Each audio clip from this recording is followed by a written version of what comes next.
ಅದ್ರಲ್ಲಿ ಒಂದು ಡೈಲಾಗ್ ಇದೆ, ಎಲ್ಲಾರ್ಗು ಊಟ ಆಯ್ತಾ ಏನ್ ಮಾಡಿದೆ ಎಲ್ಲ ಕೇಳ್ತೀಯ, ನಿಮ್ ತಾಯಿಗೆ ಅಮ್ಮ ಊಟ ಮಾಡ್ದ, ನಿನ್ನ ಬ್ರೇಕ್ಫಾಸ್ಟ್ ಮಾಡ್ದೇನಮ್ಮ ಒಂದು ಫೋನ್ ಮಾಡಿ ಕೇಳಿದೀಯಾ? ಯಾರು ಕೇಳಿದೀವಿ ಸರ್? ಫಿಲ್ಮ್ ಅಲ್ಲಿ ಒಂದು ಹೆಲ್ಮೆಟ್ ಹಾಕಿರಲ್ಲ ಅವನು, ಬಟ್ ಹೆಲ್ಮೆಟ್ ಅನ್ನೋದು ಎಷ್ಟು ಇಂಪಾರ್ಟೆಂಟು.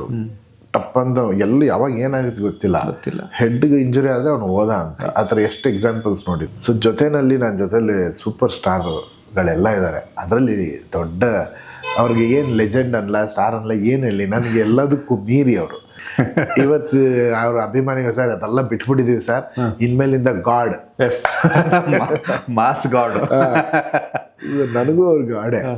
ಸೊ ಅದಕ್ಕೆ ಅವ್ರನ್ನ ಇನ್ನೂ ನೆಕ್ಸ್ಟ್ ಲೆವೆಲಲ್ಲಿ ಹೆಂಗೆ ತೊಗೊಂಡು ಹೋಗೋದು ಅಂತ ಯೋಚನೆ ಮಾಡ್ತಾ ಇದ್ದಾಗ ಅಲ್ಲಿ ಹಂಗೆ ಮುಗಿಸ್ಬೋದಿತ್ತು. ನಮ್ಮ ಸಿನಿಮಾದಲ್ಲಿ ಶಿವ ಇದ್ದಾರೆ, ಶಿವಣ್ಣನ ಯಾಕೆ ನಾವು 11 ರುದ್ರನ ಯಾರು ಕರ್ಸೇ ಇಲ್ಲ, 11 ರುದ್ರನ ಕ್ಲೈಮ್ಯಾಕ್ಸ್ ಅಲ್ಲಿ ಶಿವಣ್ಣ ಬರ್ತಾರೆ ಅಲ್ಲ. ಇಲ್ಲಿ ಅದೇ ಇಲ್ಲಿ ಎಲ್ಲವೂ ಸಿಗುತ್ತೆ ಅಂತ.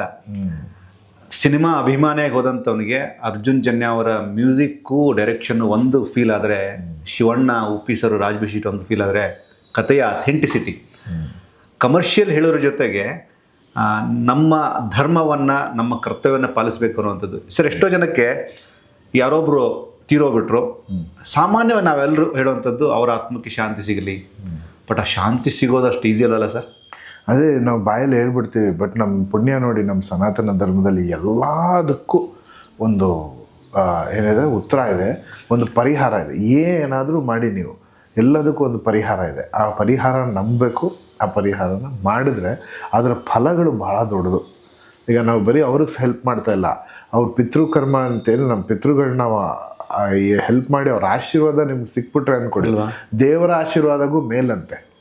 ಪಿತೃಗಳ ಆಶೀರ್ವಾದ ನನ್ನ ಗುರುಗಳು ನನಗೆ ಹೇಳಿದ್ದು, ಭಗವಂತನ ಆರಾಧನೆ ಮಾಡಿ ಸಿಗೋ ಆಶೀರ್ವಾದಕ್ಕೂ ಒಂದು ಹೆಜ್ಜೆ ಮೇಲಂತೆ ಪಿತೃಗಳ ಆಶೀರ್ವಾದ ಸರ್. ಅದೇ ಯೂಶಲಿ ಹೇಳ್ತಾರೆ, ಮನೆಯಿಂದ ಹೊರಡ್ಬೇಕಾದ್ರೆ ಅಪ್ಪ ಅಮ್ಮನಿಗೆ ನಮಸ್ಕಾರ ಮಾಡೋಗು ಅಂದರೆ, ಹೌದು, ಆ ಪಾದಗಳಲ್ಲೇ ದೇವ್ರು ಇರ್ತಾನೆ.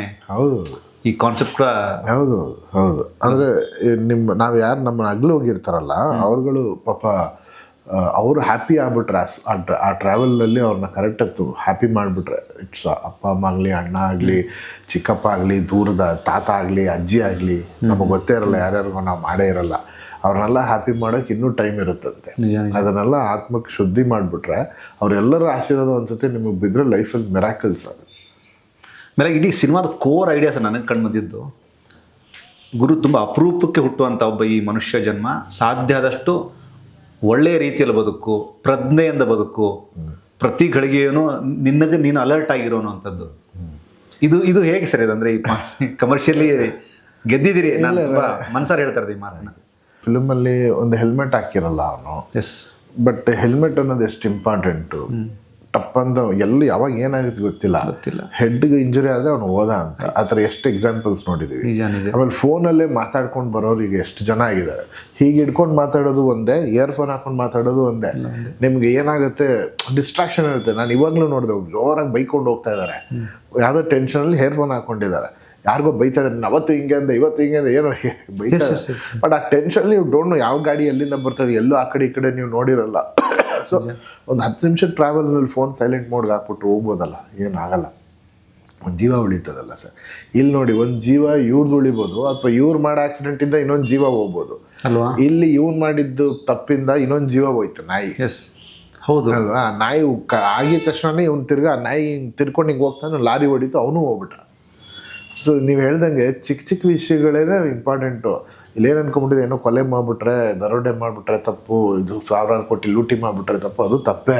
ಬಟ್ ನಾವು ಎಷ್ಟು ತಪ್ಪು ಮಾಡ್ತಾಯಿದ್ದೀವಿ ಕೂತ್ಕೊಂಡು ಅಲ್ಲ ಸರ್. ಅದ್ರಲ್ಲಿ ಒಂದು ಡೈಲಾಗ್ ಇದೆ, ಎಲ್ಲಾರ್ಗು ಊಟ ಆಯ್ತಾ ಏನ್ ಮಾಡಿದೆ ಎಲ್ಲ ಕೇಳ್ತೀಯ, ನಿಮ್ ತಾಯಿಗೆ ಅಮ್ಮ ಊಟ ಮಾಡ್ದ, ನಿನ್ನ ಬ್ರೇಕ್ಫಾಸ್ಟ್ ಮಾಡ್ದೇನಮ್ಮ, ಒಂದು ಫೋನ್ ಮಾಡಿ ಕೇಳಿದೀಯಾ? ಯಾರು ಕೇಳಿದೀವಿ ಸರ್?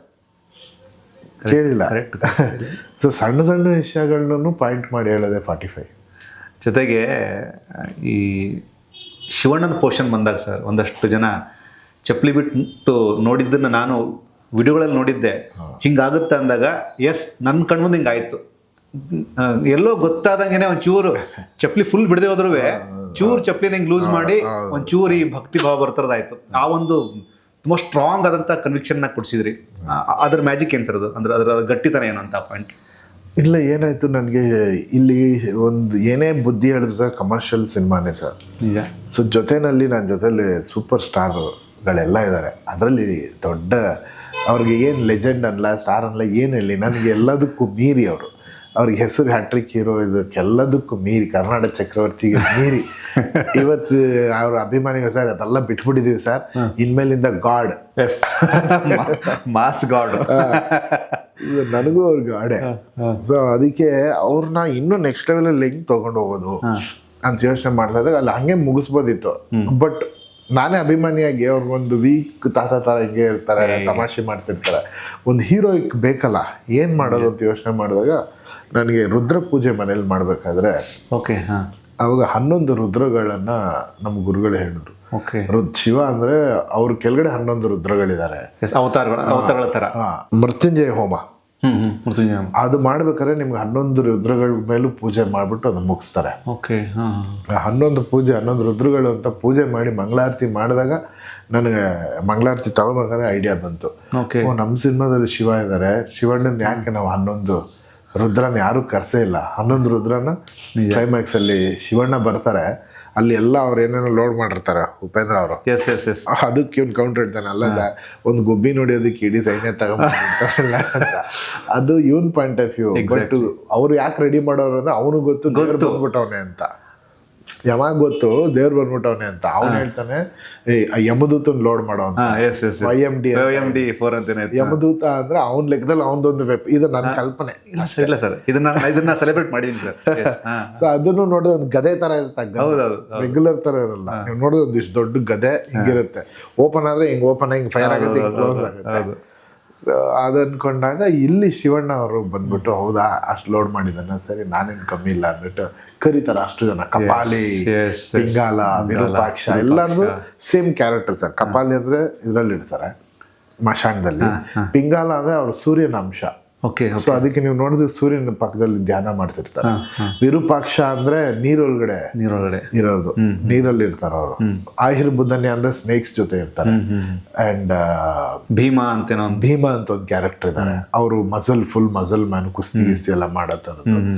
ಅಂಡ್ ವಿಲೋಹಿತ ಅಂತಂದ್ರೆ ಅವ್ರು ಬರೀ ಇವ್ರನ್ನ ಸಾಕ್ತಾ ಇರ್ತಾರೆ, ಹಸುಗಳನ್ನ. ಅಂಡ್ ಇನ್ನೊಬ್ರು ಆಹಿರ್ಬುಧನೇ ಹೇಳಿದೆಲ್ಲ, ತ್ರಯಂಬಕ ಅಂದ್ರೆ ಪಾಟ್ ಮೇಕರ್ ಅವರು, ಪಾಟ್ಗಳನ್ನ ಮಾಡೋ ಮಡಿಕೆ ಇದು ಮಾಡೋರು.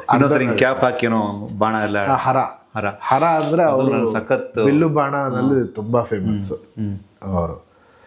ಸೊ ಅಂಡ್ ಅರ್ಧನಾರೀಶ್ವರ ಅವ್ರ ಡಾನ್ಸ್, ನಟರಾಜನ ಥರ. ಸೊ ಈ ಥರ ಅವ್ರದ್ದೆಲ್ಲ 11 ಅವತಾರನ ಸ್ಟಡಿ ಮಾಡಿ ಅವ್ರು ಎಲ್ಲೆಲ್ಲಿ ಇರ್ತಾರೆ ಆ ವರ್ಲ್ಡ್ಗಳಿಗೆ ತೋರಿಸ್ತೀವಿ ನಾವು. ಅಂದ್ರೆ ಆ ವರ್ಲ್ಡಲ್ಲಿ ಅವ್ರು ಇರ್ತಾರೆ, ಅವರೆಲ್ಲ ಇಲ್ಲಿ ಬರ್ತಾರೆ, ಅವರೆಲ್ಲ ಬಂದು ಅವ್ರದ್ದೇ ಆದ ರೀತಿಯಲ್ಲಿ ಫೈಟ್ ಮಾಡ್ತಾರೆ. ಈಗ ಅವ್ರು ಸ್ನೇಕ್ ಫೈಟರ್ ಅಂದ್ರೆ ಅವ್ರು ಸ್ನೇಕ್ಸ್ನ ಬಿಡ್ತಾರೆ, ಪಾಟ್ ಫೈಟರ್ ಅಂದ್ರೆ ಅವ್ರು ಒಂದೇ ಸತಿ 100 ಪಾಟ್ ಅಟ್ಯಾಕ್ ಮಾಡ್ತಾರೆ, ಹರ ಅಂದ್ರೆ ಬಿಲ್ಲು ಬಾಣ ಮಾಡ್ತಾರೆ. ಸೊ ಈ ಥರ ಜೊತೆಗೆ ನನಗಿಲ್ಲಿ ಇವನ್ ಡೈಲಾಗ್ಸ್ ಕೂಡ ಅದು ನನಗೆ ವಿಜಲ್ ಹೊಡಕ್ಕಾಗಿದ್ದು ಜಮಾಯಿಸ್ಬರೋಣ ದೋಸೆ ಹತ್ರ ಬಂದಾಗ ಸುಧಾರಣೆ ಅವ್ರ ಜೊತೆ, ಅಂದ್ರೆ ಅಲ್ಲಿ ಅಣ್ಣವ್ರು ನಂಗೆ ಕಾಣಿದ್ರು. ಒಂದಷ್ಟು ಕಡೆ ರಾಜ್ ವಿಷ್ಟಿ ಅವರ ಹ್ಯಾಂಡ್ಸ್ ಕ್ಲೋಸ್ ಅಪ್ ಅಲ್ಲಿ ಇದ್ದಾಗ ಈ ನನಗೆ ಬಳೆ ಈ ವಿಷ್ಣು ಸರ್ ಅಂದ್ರೆ ಆಸ್ ಅ ಫ್ಯಾನ್ ಆಗಿ ಮಾತಾಡ್ತಾರೆ ಸರ್, ಅದು ಕಾಣಿಸ್ತು ನನಗೆ. ಇದೆಲ್ಲವೂ ಜನ ಎಂಜಾಯ್ ಮಾಡ್ತಾರೆ. ರಾಜ್ ವಿಷ್ಟಿ ಅವ್ರದ್ದು ಗರುಡ ಗಮನದ ಒಂದು ಏನೋ ಫೀಲ್ ಬರುತ್ತೆ, ಅದಕ್ಕೆ ರಿಲೇಟೆಡ್ ಆಗಿ ಒಂದು ಫೈಟ್ ಮಾಡಿಸ್ತೀರಿ. ಉಪ್ಪಿ ಸರ್ದು ಒಂದು ಸಿನಿಮಾದೊಂದು ಫೀಲ್ ಬರುತ್ತೆ. ಇದೆಲ್ಲವೂ ಬ್ಲೆಂಡ್ ಆಗಿದೆ ಸರ್. ಇದು ತುಂಬಾ ಕಷ್ಟ, ಅಂದ್ರೆ ಅಲ್ಲೆಲ್ಲ ಸೇರಿಸ್ಬೋದು, ಬಟ್ ಅದು ಈ ಇಡೀ ಸಿನಿಮಾ ಬ್ಯಾಲೆನ್ಸ್ ಮಾಡ್ತಾ ಹೋದ್ರೆ ದೊಡ್ಡ ಚಾಲೆಂಜ್ ಅದು. ಇದೆಲ್ಲ ಹೇಗೆ ವರ್ಕೌಟ್ ಮಾಡಿದೆ ಸರ್ ನೀವು? ಅದೇ ರಾಜ್ ಶೆಟ್ಟಿ ಅವ್ರದ್ದು ಅಬ್ಸರ್ವ್ ಮಾಡಿದ್ರೆ ಮೊದಲನೇ ಮೀಟಿಂಗ್ ಆ ಹುಡುಗಿ ಜೊತೆ ಅವ್ರು ಮಾಡೋದು ಒಂದು ಬ್ಲಾಂಕ್ ಥಿಯೇಟ್ರು, ಖಾಲಿ ಥಿಯೇಟ್ರು. ಅಲ್ಲಿ ಅವತ್ತು ನೋಡಿದ್ರೆ ನೀವು ಪೋಸ್ಟ್ ಒಬ್ಬ ಅಂಟಿಸ್ತಾ ಇರ್ತಾನೆ, ಏನಂದ್ರೆ ನಾನಿನ್ನ ಬಿಡಲ್ಲ. ಇಲ್ಲಿ ಕಟ್ ಮಾಡಿದ್ರೆ ಹುಡುಗಿ ಕೇಳ್ತಾಳೆ, ಈಗ ಪೋಸ್ಟ್ ಇಬ್ರು ನೋಡ್ತಾರೆ, ನೋಡ್ರು ಹಂಗಂದ್ರೆ ನೀನ್ ಬಿಡಲ್ವೇನ ಅಂತ ನಿಜ ಅದೇ ನಂಗೆ ಗೊತ್ತಾಗ್ತಾ ಇಲ್ಲ ಅಂತ. ಸೊ ಅಲ್ಲಿ ರಿಜಿಸ್ಟರ್ ಮಾಡ್ಬಿಡ್ತೀವಿ, ಮೀಟ್ ಮಾಡದೆ ಥಿಯೇಟರ್ಗಳ ಹತ್ರ ಅಂತ. ಇಲ್ಲಿ ಇವಳು ನೀವು ಅಬ್ಸರ್ವ್ ಮಾಡಿದ್ರೆ ಫೋನ್ ಮಾಡ್ತಾನೆ ಇರ್ತಾಳೆ, ಒಂದು ಪ್ರಾಬ್ಲಮ್ ಅಲ್ಲಿ ಸಿಕ್ಕಾಕೊಂಡಾಗ ಪ್ರತಿ ಸತಿ ಕಟ್ ಮಾಡ್ತಾನೆ. ಅವತ್ತೊಂದಿನ ಮಳೆ ಬರೋ ಟೈಮಲ್ಲಿ ತೆಗಿತಾನೆ, ಅವಾಗ ಆ ಥಿಯೇಟರ್ ತೆಗಿತೀನಿ ಬಾ ಅಂದ್ರೆ ಆ ಥಿಯೇಟ್ರಲ್ಲಿ ಗರಡ ಹೋಗ್ತಾ ಇರುತ್ತೆ. ಅದು ಆ ಥರ ಕನೆಕ್ಟ್ ಮಾಡಿ ಬ್ಯಾಕ್ ಶಾಟ್ ಅಲ್ಲಿ ಡಾನ್ಸ್ ಮಾಡ್ತಾ ಇರೋದು ಎಲ್ಲ ಕನೆಕ್ಟ್ ಮಾಡ್ತಿರೋದು. ಫಸ್ಟ್ ಟೈಮ್ ಈ ಕ್ಯಾರೆಕ್ಟ್ರು ಸೈಲೆಂಟ್ ಆಗಿರೋದು ರೆಬಲ್ ಆಗುತ್ತೆ. ಅವತ್ತು ಮಾತ್ರ ಅವ್ನು ಇಷ್ಟು ದಿನ ವಿಸಿಲ್ ಹೊಡಿಯೋದು ಟ್ರೈ ಮಾಡ್ತಾನೆ, ವಿಸಿಲೇ ಬಂದಿರಲ್ಲ. ಅವತ್ತು ಕೈ ಹಿಡಿದ್ಬಿಟ್ಟು ವಿಸಿಲ್ ಹೊಡಿತಾನೆ. ವಿಸಿಲ್ ಹೊಡೆದ್ಬಿಟ್ಟು ಹಿಂಗೆ ತಿರುಗಿದ್ರೆ ಅದೇ ಟೈಮ್ ಅಲ್ಲಿ ಆ ಸಾಂಗ್ ಓಪನ್ ಆಗುತ್ತೆ. ಆ ಸಾಂಗ್ ಥಿಯೇಟ್ರಲ್ಲಿ ಓಪನ್ ಮಾಡೋ ಸೌಂಡ್ ಲೀಕೇಜಲ್ಲಿ ಒಂದು ಫೈಟ್ ಮಾಡ್ತಾನೆ.